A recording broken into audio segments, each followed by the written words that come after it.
Hello and welcome to the Browns Blitz. Today is Tuesday, October 29th of 2019, and this is episode number 25.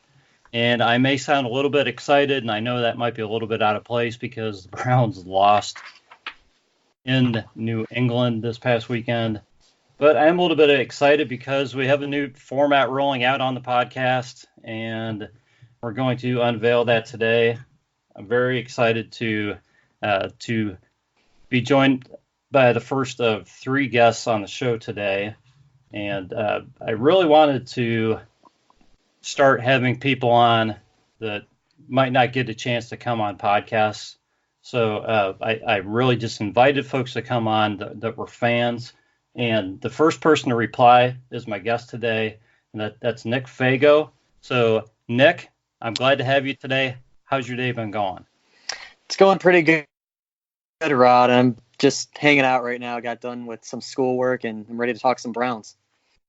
Yeah, you're a student. You said down in North Carolina. You're originally from Cleveland. Yes, right now I reside currently in the Charlotte area. I'm at community college studying communication broadcasting. Great. So you're this is kind of right up your alley. So I'm glad to be giving you a little bit of experience, and maybe somebody will hear you out there and be interested in talking to you. So before we get too far into this, why don't you give your Twitter handle out so that anybody can give you a follow? So my Twitter handle is at NJF Ohio. That's pretty nice. That's a good one.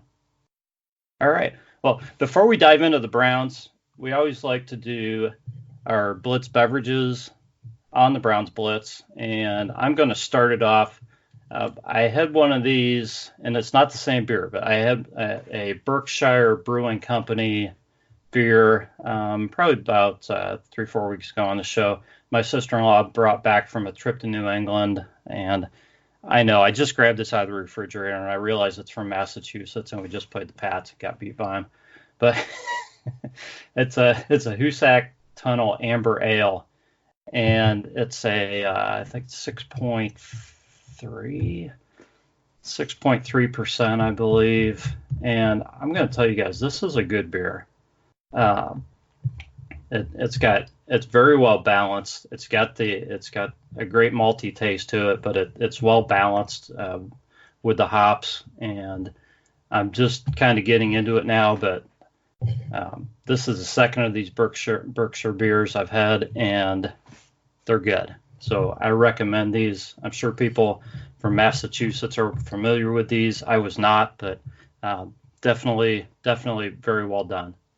So, Nick, I know that you're not of drinking age, so we can't talk alcohol, but do you have a beverage or a favorite beverage you're either drinking now or you'd like to talk about on the podcast? Ultimately, I would just like to give a shout out to Fago Pop Beverages, because my last name is Fago, and I think my favorite Fago flavor is Red Pop. I see a potential sponsorship brewing. That'd be pretty cool, actually. Wouldn't that be cool? Yeah. You get your own podcast, your own show down the line, once you get out of school, and sponsored by Fago Soda. Yeah, I guess anything's possible. You never know.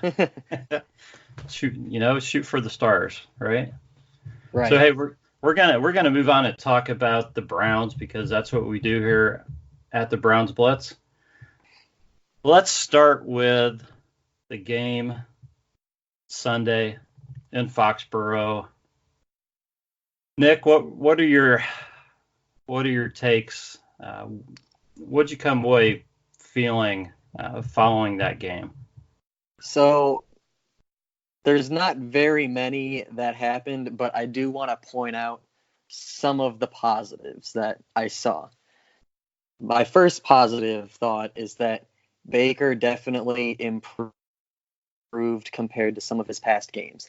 Now, I wouldn't even count that interception from that play call at the beginning where he flipped it and the play just went berserk and the New England guy just picked it off of him. He threw a touchdown. I won't I mean, it's a stat that's considered an interception, but overall, I think Baker read the field pretty well. And I think he's starting to improve again and starting to change his ways to potentially, hopefully, become a great quarterback for our Cleveland Browns. Now, the other positive thing that I wanted to pick out is that we could run the ball against New England. Now, I know that Chubb fumbled 2 times, but as good of a defense New England is, we could prove that we could rush on them. Yeah, I agree with you on both counts, and I tweeted out my takes on the game afterward, and a couple people came back. What do you mean Baker improved? And I'm like, just look at how comfortable he looked out there, and he looked very comfortable against a good defense. 20 of 31, 194 yards in that touchdown. And yeah, after the 3 turnovers, I think I ran out of the room for some reason and came back in, and then they're talking on the announcers were talking, and they're talking about the 2 fumbles and interception. I go, Baker threw an interception. I must have missed that. And then I realized they were talking about that play. I'm like, oh, all right. If you want to call that an interception, fine. But it just seemed like the ball kind of had a magnet on it at the beginning. It was going to New England. So right. I thought the Browns played tough after that initial period when they turned the ball over on those 3 successive plays. It was a nightmare scenario for them. They didn't give up. They kept playing. Yeah, they made more mistakes, a lot of penalties, but they hung in there. I think they played New England pretty tough. I think the Browns held their own. It could have been a lot worse. They could have completely just gave up after that fumble, and they just found a way to stay in it and keep it tough and not let up. Yeah, I agree. And I don't know. Beyond that, I mean, the penalties are a major issue. The Browns had 13 penalties. I don't have the yards in front of me, but it's 13 penalties is a lot. And we can talk about some of the penalties, whether they should have been called or not. I have an issue, Nick. I have an issue to where I think some of these penalties, there's just not a level playing field. Like that pick play on Callaway. I can't imagine that if that's a Patriot receiver, if the tables are turned, that penalty's not being called on the Patriots. I'll be honest with you on that one. That's when I was starting to get a little frustrated because that happened twice. Yeah, I mean, I'm fine. I know the penalties didn't keep the Browns from winning the game, and I know they deserved most of the penalties that were called against them. They didn't play clean, but the offensive pass interference on Higgins shouldn't have been called. And that pick play on Callaway was ticky-tack. It didn't have to be called. It wouldn't have been called against a lot of other teams. And I think I just think there's an inequity where penalties are concerned, to where if you're a bad team, you get called for this stuff. And you have to win to not be called for these penalties. And the penalties keep you losing. So how do you get over this stuff?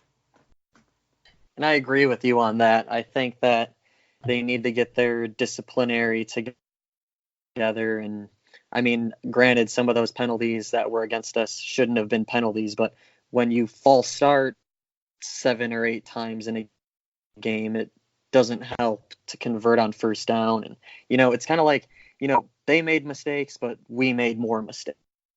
Oh, sure. Yeah, no doubt. The Browns committed 10 or 11 penalties flat out. I'm talking about a couple penalties, and the Patriots, I think, were called for 3 or 5 penalties. And I know the Patriots play very well.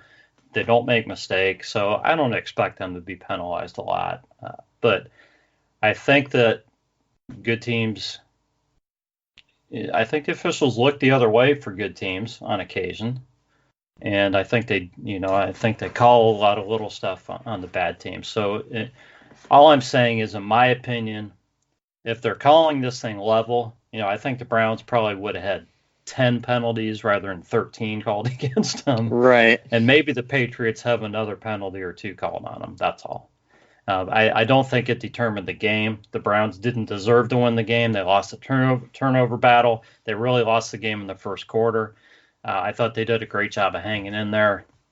I was impressed with the effort by a lot of the guys, and it was tough conditions, and I wish I would have won. They didn't win. Right. What can you say? What can we do? That's right. On to the next one. Yeah. On to the next one, which happens to be the Denver Broncos, and that's coming up next Sunday. It's another 4:00 game, 4:30 game. So the Browns have to go from New England out to Denver. This schedule is just not set up to be a very easy schedule for them. I know Denver is sitting at 2-6 now, and they lost their starting quarterback. But the Broncos have played everybody, or most everybody, pretty tough this season. So people might think, oh yeah, this is an easy game. Just go out and beat the Broncos like you did last year. But the Broncos, they just played the Colts tough. Other than getting beat by the Chiefs, and they had a couple wins before that. They've played everybody pretty tough because they've got a good defense. So yeah, they're going to be starting a quarterback who hasn't thrown a pass yet in the NFL. So hopefully that works to the Browns' advantage, but you just never know. So you can't take anything for granted in the NFL. So what are your thoughts about this game in Denver, Nick? Well, I think that this Denver Browns game needs to be a wake-up call for the coaching, the players. They need to get back onto the win streak if they want to keep this season alive. And I think the Browns can do that this upcoming Sunday, regardless of record and being on the. And Denver does have a pretty good defense. I think if the Browns can fix up some of their penalties, make some better play calls, take their time, be comfortable in the pocket, not have to not to force plays to anybody, I think the Browns have a good chance at pulling this game off. Yeah, I agree with you. I think they're going to have to put some pressure on the young quarterback. I believe it sounds like Brandon Allen is going to be the starter. I don't know if that's totally in stone yet or not. It sounds like that's the case, Brandon Allen. But from what I heard, they have 3 guys and none of them have played a snap yet. So, but Brandon Allen's going to be the starter. Don't know a thing about him. My guess is they're going to try to run the ball. Browns are going to have to stop the run, which they've been able to do when they've been able to do on occasion. Let's put it that way. They haven't been able to do it all the time. They've lost some games to the run, but they've also been able to stop it. They did a pretty decent job stopping it against New England. So they're going to have to stop the run. They're going to have to stop Lindsey. And the Browns are going to, I think they're going to have to be able to run against Denver. And honestly, I don't think I'm concerned about that because the Browns, I think, have proven they can run against anybody. Don't you think? As long as they can protect the ball and prevent turnovers, I think the Browns will be fine. That's kind of what messed us up this past upcoming week with the Chubb fumbles and the turnovers, because you can't win with turnovers. Everybody knows that. Yeah, I agree with you. So why don't you give me a prediction of a score for this game? Prediction for this score. I think it's going to be a really good defensive battle. I think the Browns will pull it off with a game-winning field goal like Denver's been giving up pretty much over this season. I'm going to go, let's see here. I'm going to go 16-13 Browns. I'm going to go 21-10 Browns. I just think that I think Nick Chubb's going to run wild in this game. I just have a feeling, and I know Denver's good, but I think Nick Chubb is going to come into this game a little angry. I think he's going to put up some staggering numbers, and I think Baker's going to going to throw a touchdown pass and going to supplement Chubb. And I think the defense is going to play well against the young quarterback and pretty much limit Denver. So I think 21-10 Browns. But I think I like your prediction better. I'm an optimist. I don't think I've picked the Browns to lose yet. So what That's can I good. say? Well, that means I'm 2-5. Okay. Right. I'm not going to pick against them for this game. So we'll see what happens. We will see what happens. But, all right. I'm going to give you a chance. Is there any other topic you'd like to address briefly about the Browns while we have you on here, Nick? One thing that I did want to mention is for anybody listening that is ever going to be in the Mooresville, Lake Norman area, me and my dad are co-presidents of the Lake Norman Browns backers, where we get together and watch the games. The location is at the Kilted Buffalo Lane, and they do halftime snacks. We do 50-50 raffles. We do charity events. So if any of you Browns fans are ever in that area during a Browns game, stop on by, see us. Very welcoming, very kid friendly, dog friendly. It's just a good atmosphere to watch a game. That's great. There's nothing better than Browns backers groups.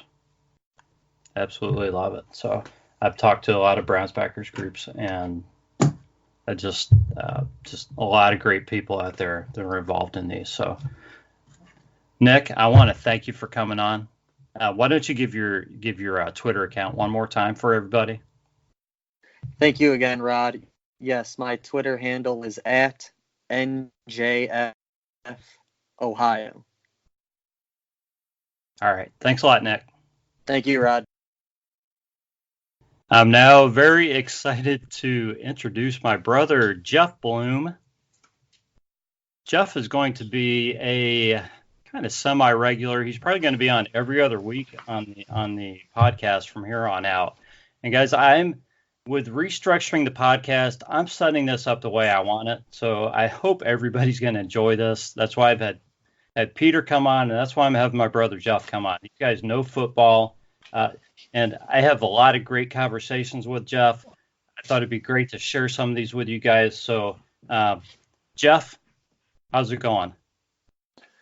Well, Rod, it's going. And I'm not happy. I'm kind of fired up, actually. Yeah. I'm like a California forest right now. Yeah. I think I'm hotter than LeBron's swimming pool, actually, I bet. right now, because these guys traded my favorite player yesterday. I know this was going to fire you up. I mean, I was a huge Genard Avery fan, but I think you were probably even a bigger fan of Genard Avery than I was. Well, so I think you need to just let it. I think you just need to get this out. Yeah. This is going to be cathartic, I think, just reaming these guys for giving up on what I thought was probably one of the most promising guys to come to this team, particularly as a low round draft pick in the last several years. Just watching him play last year with his speed on the edge and his ability to disrupt the game. As a young kid, basically, man, I don't understand why he did not see the field this year. Maybe there's more to this story that we just don't know about. But from an arm's length view, it just seemed like Genard Avery should have been playing every week and should have been some part of the rotation. Look at what we're getting out of some very high-priced guys. We picked up Olivier Vernon, obviously, this year. He's making $12.5 million. Genard was making $660,000. And, Olivier Vernon, in my mind, has not lived up to the level of production that we expected from him. Now, granted, a lot goes on the defensive line and our guys creating opportunities for other guys. I think you mentioned that. But Myles Garrett's having a great year. right? Maybe part of that's due to Vernon, but Right. when you look at his numbers, I mean, 17 tackles, 4 assists, 3 tackles for loss, and 6 quarterback pressures, or hurries or hits. Mhm. You know, let me just take this one step further. We also doled out almost $12 million for Sheldon Richardson. Yeah. He's got no sacks. He's one of the team leaders in tackles. Okay, he's plugging the middle on runs, obviously. Okay, Yeah. 0 tackles for losses and 0 quarterback hits. You and I spent a lot of time in the offseason talking about this offense, or this defensive line and the potential, and how they could potentially set a team, if not an NFL sack record, right? Right. So we looked it up. What's the team sack record? It's 48. Right now, through 7 games, the Browns have 22, and Garrett has 10 of them. So 12 of them, 12 for everybody else on the roster. Right. Okay. Right. You got Garrett, obviously, who's going to be Myles Garrett. Larry Ogunjobi this year, in my mind, has disappeared. Pretty much, yeah. Yeah, we haven't heard much about him at all. I haven't heard a thing from him. But he does have some tackles for loss, and he does have some quarterback hits, okay? Actually, outproducing Richardson in every category except solo tackles, and he's pretty close there. He's got 3 sacks, okay? Yeah, those came early. Yeah, those all came pretty early. Yeah. Yeah. So, what are we getting right now out of the defensive line that we're so enamored with that a guy like Genard Avery couldn't get a snap? Got 5 snaps this year, something like that. So, anyway, I'd like to be a fly on the wall in John Dorsey's office when he has these conversations with, the coaching staff, or whoever's making these decisions, about who's active, who's not active, and what's a guy's career look like. But I will be shocked if Genard Avery doesn't go to Philly and have a great career. I agree with you. The only thing that I heard that could potentially be a reason or something that could have slowed him up is that the Browns asked him to gain weight in the offseason, and that it slowed him up and changed his style of play.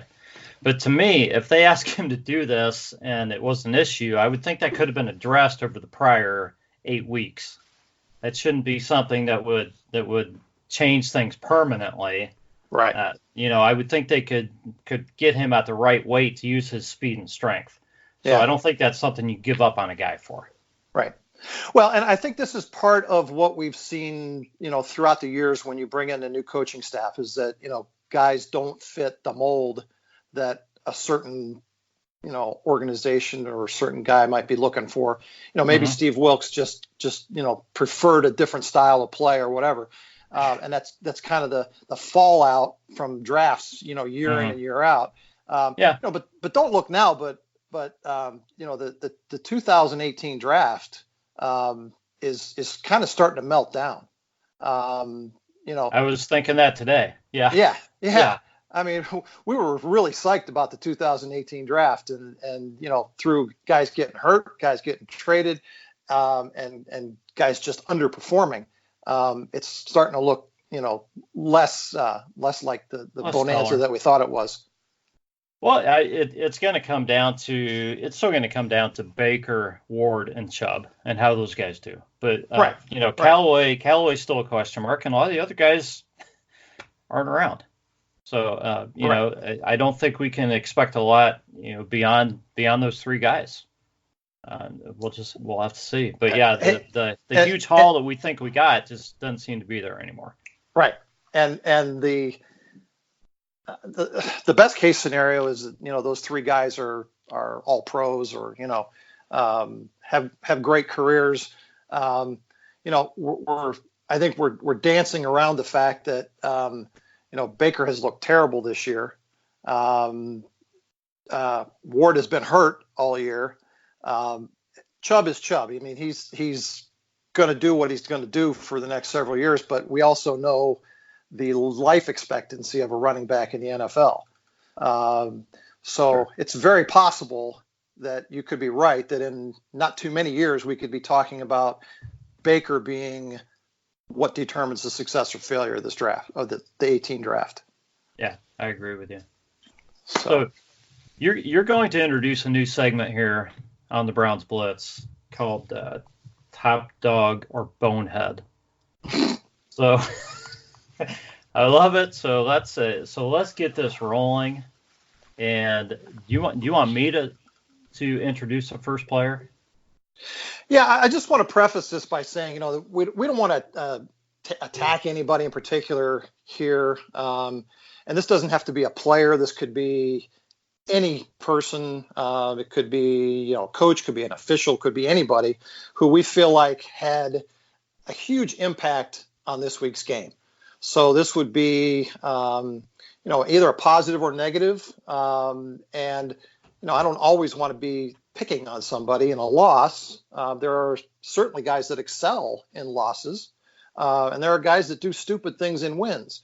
A lot of this plays into what is going on now with the fan base and the media, kind of losing patience with this team. So without further ado, I'm just going to start it off by saying that the bonehead thing for me is obvious. And we can talk about this, but as much as I like him as a player, and I think he's a superhuman individual, Nick Chubb lost us the game, and he knows it. The first fumble I can kind of write off as a fluke. I think the second one was on him for not securing the ball. Look, Belichick, we've known for years that Belichick teaches his DBs to go after the ball. And, that's something that Nick should have been prepared for in that scenario, and he wasn't. And the combination of those two fumbles really put the team in such a bad position that they couldn't recover. They made a game effort of trying to get back and make it, a 7-point game. But the inaugural bonehead for me is Nick Chubb, and I hope that we're never having this conversation about him again. Well, I have to agree with you, and I absolutely love Nick Chubb. As much as I love Genard Avery, Nick Chubb he's got to be my favorite player on the Browns. He just is. I love the way the guy carries himself. I've loved everything against the guy, about the guy since he's been in Cleveland, and he's just, I think he's just the engine that runs the Browns right now, and his numbers are absolutely amazing. He's had 3 fumbles since he's been with the Browns. And they've come in the last 2 games. Yeah, they've been this season, 2 against the Pats, so this is out of character for him. And I agree with you. The first one was a total fluke with Batonio kicking the ball out of his hand. It's like, how in the world did that happen? But the second one, he's got to secure that ball. So I agree with you. The Browns should have scored on that second.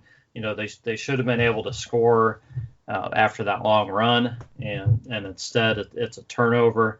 But it's such a paradox to have the guy who's really your best player right now. You could talk Myles Garrett, but on offense, and Nick is without a doubt the best player on this team. And he's on a pace to run for like 1,600 yards, and he's averaging 5.5 yards a carry. He's the closest thing we've seen to Jim Brown in Cleveland, and since Leroy Kelly. So right. It's just ridiculous to even talk about him as being a bonehead, because without him, the team is not going to be in many games at all this year. So, regardless of how many weapons you give Baker, you need Nick Chubb. So, I love the guy, and I think Nick is going to be, downright scary the rest of the season because of what happened in this game. I would not want to be playing defense against Nick Chubb for the remainder of the season. And I think you saw that immediately after the second fumble when they caught his expression on camera.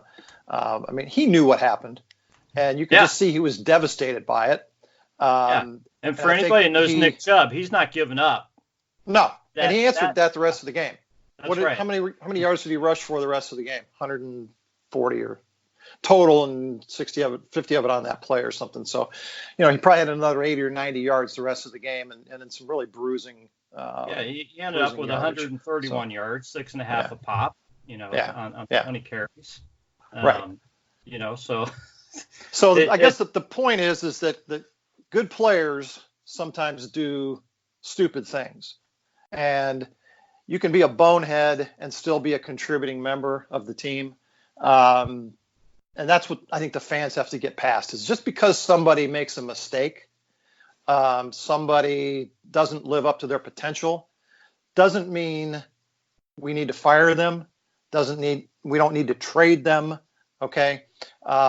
There are instances or bench them, right? There are instances where we need to do those kinds of things, okay? But it's not because of one bad game or one bad play. That's okay. Right. So anyway, do you want to give me your top dog? My top dog? Oh, I hadn't even thought about it. Hard to do in a loss, right? It is. It's really hard. Why don't you go first?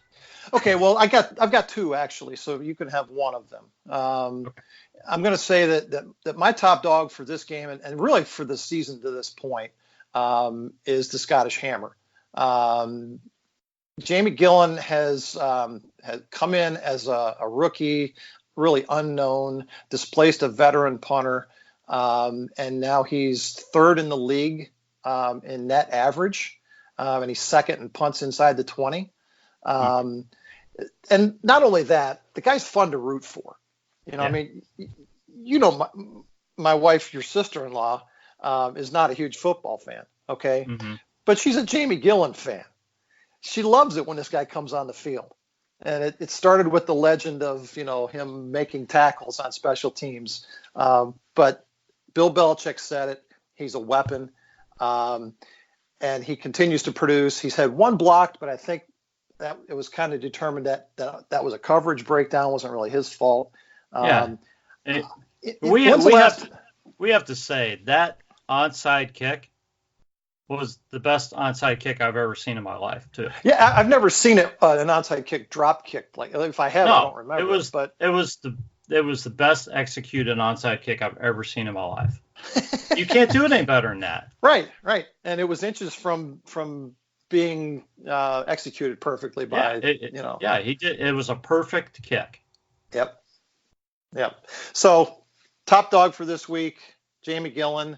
I want to give an honorable mention, and this is this is a little strange, but as an ex-dog, I wanted to say the top dog for this game for me was Jamie Collins. And it really underscores for me how great a coach Bill Belichick is. Love him or hate him. He basically said, Jamie Gillan, you can't play here anymore.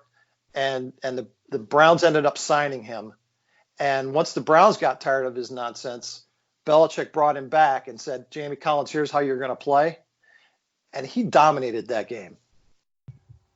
Yeah, I got you. All right. He did. He just did. He dominated that game. And, there's nothing like getting beat by Jamie Collins and Danny Shelton and McCourty. We got three out of 11 Browns out there beating our butt on defense. I mean, it would be worse if Josh Gordon was still playing. Oh, that's true. If he wasn't hurt. But that's true. But again, I hope we get to the point where we're talking about the Browns being able to do that with players. And damn it, I wish they could have done that with Genard Avery. I hope so too. All right, Jeff. Well, it's been good talking to you, and we should have you back in 2 weeks. All right. Thanks, Rod. And I am now joined by the big dog, Heath. How are you doing today? Oh, I'm good, Rod. How are you, bud? I'm doing great. It's good to have you. I've been looking forward to this new segment we're going to be doing together. Yeah, me too. I've been Looking forward to it all week, man. I think it's going to be a lot of fun, and I hope everybody likes it. Yeah. What we're going to do is we're going to talk about some picks, some betting, and Heath is the expert here, so he's going to kind of lead us through some of his picks, and then we're going to pick some games. So I'm going to turn it over to him, and we'll just kind of talk through some games here, and then we'll kind of see who comes out. In the end, we'll see if I can keep up with him in any manner whatsoever on picking games. No, you'll be all right. Well, first of all, when you go into if you're betting games, you got to remember one thing: you're not going to win every game. It's impossible to pick every game right, and especially with this year, with all the injuries, teams tanking already.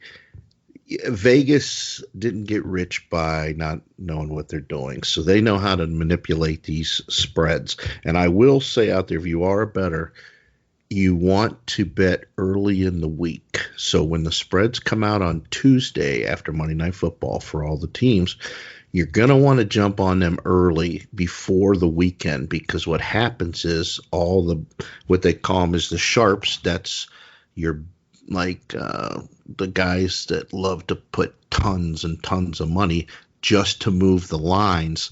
They're going to start that up right around Wednesday, Thursday-ish. Now you're going to have totally different lines that have been manipulated. So by the time you get to the weekend, you really don't even have the true line. You're going to get a manipulated line. So I say, when I come out on Tuesday, look and see what you got. If you want to bet it, I would do it early, because, like I said, once it gets to the weekend, it's not the true line. But it's hard. But I'm going to give you my picks, what I think are gonna hit. And the thing is, whatever I give you, I'm betting, and I do bet a decent amount of money. I've put my picks out on Twitter before, and I am at the bigger dog, and that's spelled with the DAWG 44, at the bigger dog 44. And I will always put out 2 or 3 games on Saturday for college, and I will put out at least 2 or 3 for the daytime games on Sunday, and I always do the primetime games. So Sunday night, Monday night, Thursday night, I always put it out there. And my last 6 I've put out have all hit, 6-0. So I'm a little bit of a roll, but like I said, I can't guarantee they're going to win every time. But I do take a lot of time to analyze these games, so I'm just not coming off the cuff. So if I give you something I really, truly believe is going to hit. What I'm going to do is I'm going to run through a few bets I think that that you should look at, and I'm going to do like 4 different categories each week, and to try to help you out, help you win some money. So what I'm going to give you is my sound good, Rod? Sounds good to me. Yeah. Good. The over-unders, of course, that's your totals on the games, and basically what you're betting is if somebody says the total's 40. You're going to bet that it's either going to go over 40 or under 40 points, and that's combined the scores at the end of the game. Now, usually what happens if, let's say the score is the over-under is 40, and you say over, and it actually lands on 40, that's a push, so the bet will just go away. You don't lose any money or nothing like that. So here's my pick for this week. You got the Minnesota Vikings are at Kansas City.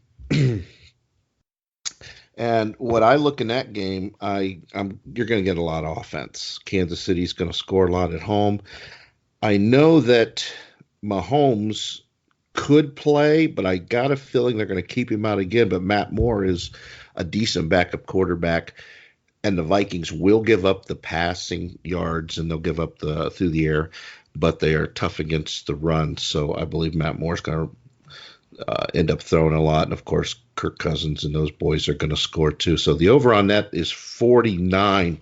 What I'm going to do is I'm going to play the over. So I'm going to take the Kansas City and Minnesota game over the 49. Okay. Gotcha. Now the only thing where you can really get hurt in over-under games is the weather. The weather can affect those big times. So if you bet the over and you turn on and it's a monsoon, well, usually what happens, you're going to lose because they're basically not going to throw the ball much, and they're just going to run. It's going to run the clock faster. No incomplete passes, so the clock's going to continue to run. And that's where you can get beat on that. So it doesn't hurt to look at the weather ahead of time before you put an over-under bet. The other one I'm going to give out is a parlay. Parlay is where you put at least 2 games together, and you have to bet the spread. And you make more money by more games that you put into the parlay, and you got to hit all 3. Or if you bet 3 or 4 or 5, whatever, you got to hit them all. You can't lose any. If you bet 3 games in a parlay or 4, whatever, and you tie a game, it's just a push, and it'll drop down to like a 3-1 or 2-1. You won't lose. But so here's my 3-team parlay for the week. I'm going to take the Browns -3. I'm going to take the Bears +4.5. And I'm going to take the Raiders at home -2. So that's my 3-team parlay. So all 3 of those have to win for me. Browns, Bears, and Raiders. Now what I'm going to give you is the third one I'm going to give you each week is my underdog pick of the week. So what I'm going to do is I'm going to take a team that is the underdog. They're getting the points. And not only are they going to win with the spread, I'm saying they're going to win the game. They're actually going to win the ball game. So the underdog's not only going to win with the points, they're actually going to win this ball game. And my underdog this week is Jacksonville at home +2. And they're playing the Houston Texans. I love that game because no more J.J. Watt. He's out for the year. And Jacksonville, ever since the change of quarterback, has become a different team. They can actually throw the ball now. So they're not having to depend on Fournette. So they're going to space out Houston without J.J. Watt. They already lost Clowney off that defense. He's in Seattle now. They're going to space him out. They're going to throw on him, but then they're going to hit Fournette for a couple big runs. And once they get in the red zone, they'll just pound Fournette to the goal line. Houston, they've been playing pretty decent. I expect Jacksonville to bring the house at Deshaun Watson. And that's why I think that they're going to win. I think they're going to be able to put enough pressure on him to maybe get some turnovers. And I don't think that Duke Johnson and Carlos Hyde are going to be able to run on Jacksonville very much. And that's where I'm going to take Jacksonville at home +2. So that's my underdog pick of the week. My last one is what I would call is my best bet of the week. This is the one where I'm going to load up on and I'm going to put a really decent amount of money on this one because I just think it's the best bet on the sheet. I came down to 2 games, and I was on the fence for both of them. But the one that I'm going to go with is I love the Minnesota Vikings -1 point at Kansas City. What I think is going to happen there, it's going to be Dalvin Cook, and more Dalvin Cook and Madison. And what they're going to do, because how you beat Kansas City is you just run the ball on them. You just run it down their throat, and they can't stop the run. And if it's Mahomes in there, that keeps him off the field. But I don't think it's going to be Mahomes. I think it's going to be more. I think it's going to be more playing. They're going to score because they have so many weapons in there at home, and Andy Reid is a darn good coach. But I would say the Vikings just have too much right now with their defense, with the receivers. I don't think Thielen's going to be back, but they got some nice backup receivers over there. So my best bet is the Vikings -1 this week, Rod. All right. So we're going to pick some games against each other now, right? Yeah, we're going to pick 3 different games and with the spreads. And I think what we'll do is we'll keep a running tally, and the winner gets dinner of his choice, and the loser's going to pay that bill. at the end of the year. Okay. You want me to write you a check now, or? Well, no, I wouldn't say that, man. I wouldn't do that at all. Listen, Right. like I said, and you know it, Rod. Watching these games, you see things happen out there that there's teams losing to teams you shake your head. Yeah. Oh, yeah, definitely. Have you ever heard of what they call a loser's pool? Or a survival pool? It's really fun. What you do is you get a bunch of guys together and you throw some money into a pot, and the thing is you have to pick 2 teams that are going to lose each week. Okay, there's no spread, no nothing. You pick 2 teams that are going to lose, and if you do both, you go on to the next week. And that's why it's a survival pool. But if one of those 2 teams win, you're out already. So it's really fun. It's a fun thing to do. I got into a losers pool this year, and the first week I picked 2 winners. Very nice. I picked 2 teams I thought were going to lose, and they both won. And they were both underdogs, big underdogs. And I'm sure whoever's left in that pool is just picking Miami and Cincinnati. Well, that's that. No, the trick is you can only pick a team one time. Oh, okay. Gotcha. And that makes it a little tougher. Yeah, and that's what it is. You can only pick a team one time. And I wanted to save Miami, and I wanted to save Cincinnati, and down the road, and I believe I picked the Raiders to lose at the Colts, and they end up beating the Colts straight up.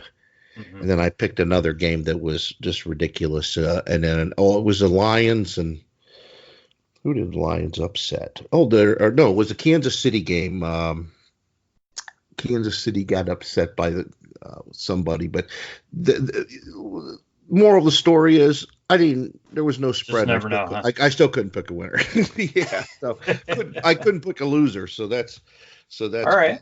So you got 3 picks and I got 3 picks. So do you want to do all 3 your 3 at once, or do you want to go back and forth? We go back and forth. How about that? Okay, go ahead. Since you're the host, go ahead and start. What's your first one? As we said talking earlier, San Francisco is giving 10 points to the Cardinals. That's a lot of points, but this 49ers team is just a juggernaut, and that defense, I'm willing to give the 10 points. So I'm going to take the 49ers minus 10. I like that. I like that one too. That's one of those games that what scares you about a game like that is they get way up and then they start playing prevent. You start getting junk points against you. Oh yeah. You know what I mean? Mm-hmm. And that's how that goes. That's how you lose your spreads. Okay. So you've got that one. You got San Fran minus 10. Okay. I'm going to take the Jacksonville Jaguars at home. And they're getting 2. +2. Okay. Mm-hmm. Yep. I like Jacksonville this week. Go. I'm going to take the Patriots minus the 3.5 over the Ravens. I'm still not buying the Ravens. I saw what the Browns did to them. I think the Patriots will go in there and I think they'll be able to do enough to stop the Ravens offense or to slow them down. And I don't think the Ravens defense is good enough to slow down the Patriots offense. So I'm willing to give the 3.5 up there. See, I like that too. I think that that game there is all going to lie on is Lamar Jackson going to be able to get loose against that defense? Yeah, you're right. If they can't, if he goes out and starts running, all over those guys, it could come down to a field goal. But I kind of agree it's the defense of Baltimore that I don't think can keep up, and I think Brady will just pick them apart. Yeah, I agree with. I like that too. I hope that's what happens. I hope they devastate Baltimore. I don't normally root for the Patriots, but this week I am. Oh, absolutely. Heck, I was rooting for Seattle last week, and they let Baltimore go up there and beat them. But then I'm going to tell you something in that game real quick. They were playing in a monsoon, man. I mean, it was really slick. Rain was bad. Russell Wilson had a hard time. His receivers were falling, and Jackson just ran all over Seattle. They couldn't stop him. Yeah, the weather's really Yeah. tough to Yeah, I'm thinking factor in. if it was a nice day, I don't think that the Seattle lose that game. Okay, so you got San Fran -10, the Patriots -3.5. I got Jacks +2. Okay, I'm gonna take the Vikings -1, and that's at Kansas City. Yeah, that was my best bet. So I got that's a solid pick. That's a very solid. Yeah, I like it. Like I said before, I just think Dalvin Cook. They're gonna. If you got Dalvin Cook in fantasy, you're gonna be smiling this week because I just think he's gonna I'm telling you, I think he's gonna go for probably 150 yards on the ground and at least 2 touchdowns. I mean, I just think he's gonna if you play FanDuel or DraftKings, he's got to be your first pick this week. Yeah, for my third game, I'm really just playing a hunch here. I know you like the Bears with the points at Philadelphia. I just think the Eagles are playing pretty well right now. I think Genard Avery's going to get a sack in this game. Yeah, there's probably 2. Yeah, and I'm going to pick the Eagles to cover. And really nothing more than just a hunch. I just have a feeling that they're going to defend. I think they're starting to play a little bit better, and I think they'll kind of get rolling. And I think the Bears are still trying to figure out their offense. So I think the Eagles have a shot to cover there. So I'm going to go out on a limb and pick that one. Yeah, that's good. The only reason I'll be honest with you, the only reason that I like the Bears in that game is Philly usually wins when they can run the ball. Mm-hmm. When Jordan Howard can run and, they can, the backup running backs come in and they can, that way it helps Wentz as far as setting up for the pass. When you stop them is when Wentz will start to struggle a little bit. Because they start putting the pressure on him, they pin their ears back, and their offensive line is not very good. Yeah. I think the Bears defense is going to stop the run in that game. I think they're going to bottle up the run, and I think they're going to make Wentz have to beat him. And I can see Khalil Mack and those guys just being all over him. That's the reason I like the Bears because I think they're going to stop the run. And I'm not saying the Bears are going to win, but I like that 4.5 points. Hey, I have to tell you, I think the 4.5, that seems like kind of that's a little bigger spread than I would expect in that game. Yeah, like I said, Philly's given the 4.5, but the only reason they're giving the 4.5 is because they're at home. Mm-hmm. If this game was in Chicago, it would probably be, with the way it's set up right now, Philly might be at -1 or could be a pick 'em. Mm-hmm. I think they're just getting the point. They're getting it because they're at home. Yeah. So, but I just think their defense is so gosh darn good, Chicago's defense, and I think I think basically they're just going to try to stop the run and see what happens. So, but I mean, either way, but then again, if they don't get any pressure and they can run on them, I think,